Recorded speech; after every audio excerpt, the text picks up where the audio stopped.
আমরা যতই শান্তি শান্তি করি না কেন, যুদ্ধ বিগ্রহ, মানুষ হত্যা, অস্থিরতা, অস্ত্রবাজি এসব থেকে কিছুতেই যেন আমরা বেরোতে পারছি না। গাজায় গণহত্যা চলছে। গাজায় মানুষ হত্যার সচিত্র বিবরণ পড়তে পড়তে আমরা মুর্ষে উঠি। ইউক্রেন রাশিয়ার যুদ্ধ এখনো থামেনি। তার মাঝখানে গত এক সপ্তাহ ধরে ইরান এবং ইসরায়েলের যুদ্ধ। সেখানেও নানা রকম হতাহতের খবর পড়তে পড়তে আমরা একেবারেই মুষড়ে উঠেছিলাম। তার মাঝখানে এইমাত্র খবর এলো মার্কিন যুক্তরাষ্ট্রের বোমারু বিমান ইরানের 3টি পরমাণু স্থাপনায় হামলা করেছে। এ ঘটনার মধ্য দিয়ে মার্কিন যুক্তরাষ্ট্র সরাসরি ইসরায়েলের পক্ষ হয়ে ইরানের সঙ্গে যুদ্ধে জড়িয়ে পড়ল। ডোনাল্ড ট্রাম্প এর আগে ঘোষণা দিয়েছিলেন যে তিনি 2 সপ্তাহ সময় দিয়েছেন ইরানকে, 2 সপ্তাহ অপেক্ষা করবে, 2 সপ্তাহ পর তিনি তার সিদ্ধান্ত নেবেন ইরানে মার্কিন যুক্তরাষ্ট্র হামলা করবে কিনা। কিন্তু 2 সপ্তাহ সময়ের দেওয়ার কথা বলে 2 সপ্তাহে পুরো পৃথিবীর মানুষকে কৌতূহল এবং অপেক্ষায় রেখে 2 দিনের মাথায় ইরানের গুরুত্বপূর্ণ 3টি পরমাণু স্থাপনায় মার্কিন যুক্তরাষ্ট্র হামলা করে বসল। ডোনাল্ড ট্রাম্প সাংবাদিক সম্মেলনে প্রথমে সোশ্যাল মিডিয়ায় পোস্ট দিয়ে পরবর্তীতে সাংবাদিক সম্মেলনে দাবি করেছেন যে ইরানের এই 3টি গুরুত্বপূর্ণ পরমাণু স্থাপনা একেবারে ধ্বংস করে দেওয়া হয়েছে। ইরানের পক্ষ থেকেও স্বীকার করা হয়েছে যে তাদের 3টি স্থাপনায় মার্কিন যুক্তরাষ্ট্র হামলা করেছে। কিন্তু এই হামলার পর কি, এর পরবর্তী সম্ভাব্য প্রতিক্রিয়াগুলো কি হবে, সেটি হচ্ছে উদ্বেগের বিষয়। মার্কিন যুক্তরাষ্ট্র এই হামলার মধ্য দিয়ে ইসরায়েলের সঙ্গে সরাসরি যুদ্ধে সামিল হয়ে গেছে। এখন এই যুদ্ধ, এই অস্থিরতা কি পুরো মিডল ইস্টে ছড়িয়ে পড়বে? বিশ্বের অন্যান্য প্রান্তে কি তার কোনো বিরূপ প্রতিক্রিয়া হবে? ইরান কিভাবে তার পাল্টা প্রতিক্রিয়া দেখাবে সেটি আমরা জানি না। দর্শক, আমরা যদি ডোনাল্ড ট্রাম্পের বক্তব্য, মানে হামলার পরপর তিনি জাতির উদ্দেশ্যে যে ভাষণ দিয়েছেন, সেই ভাষণের তার যে বক্তব্যগুলো, সেই বক্তব্যের দিকে যদি আমরা একটু নজর দিই, তিনি স্পষ্টতই হুমকি দিয়ে রেখেছেন। ইরানের জন্য তিনি 2টি পথ বেছে দিয়ে নির্ধারিত করে দিয়েছেন, either pitch or tragedy. Pitch মানে হচ্ছে তিনি দাবি করেছেন, তিনি বলেছেন ইরানকে এক্ষুনি এই মুহূর্তে আক্রমণ বন্ধ করতে হবে। এর আগেও তিনি বলেছিলেন যে ইরানকে তিনি আহ্বান জানিয়েছিলেন যেন ইরান নিঃশর্ত আত্মসমর্পণ করে। ইরান তাতে রাজি হয়নি।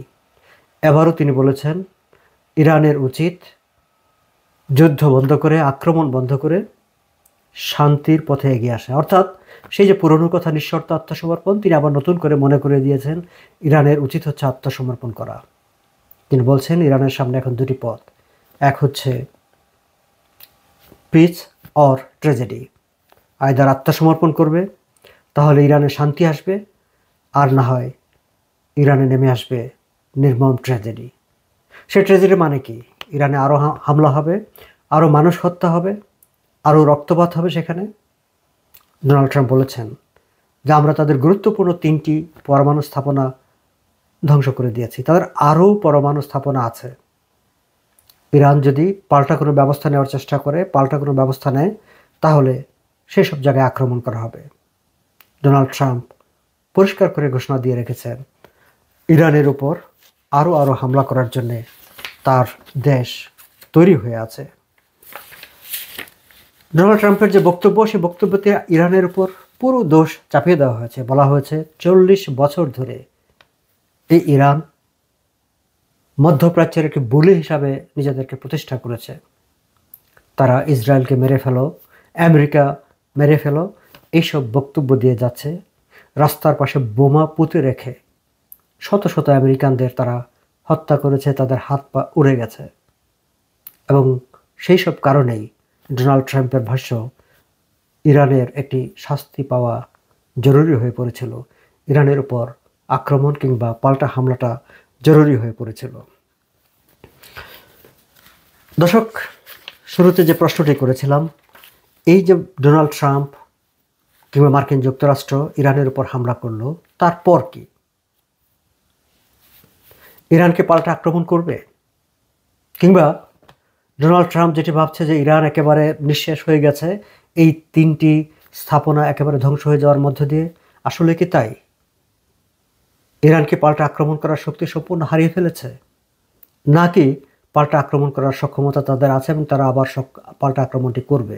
এবং পাল্টা আক্রমণ করলে আমেরিকা কি আবার সেখানে আক্রমণ করতে যাবে এবং সেই আক্রমণ কি মধ্যপ্রাচ্যের অন্যান্য দেশগুলোতে ছড়িয়ে পড়বে? এই আশঙ্কাগুলো আছে, এই প্রশ্নগুলো আছে।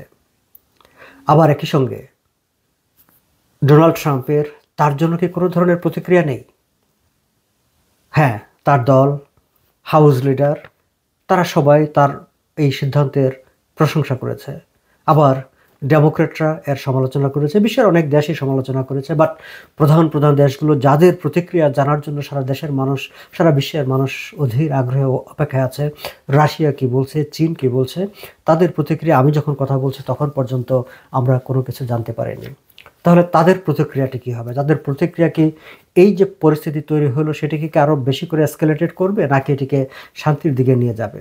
এই প্রশ্নগুলো, এই কৌতূহলগুলো মানুষের মনে আছে।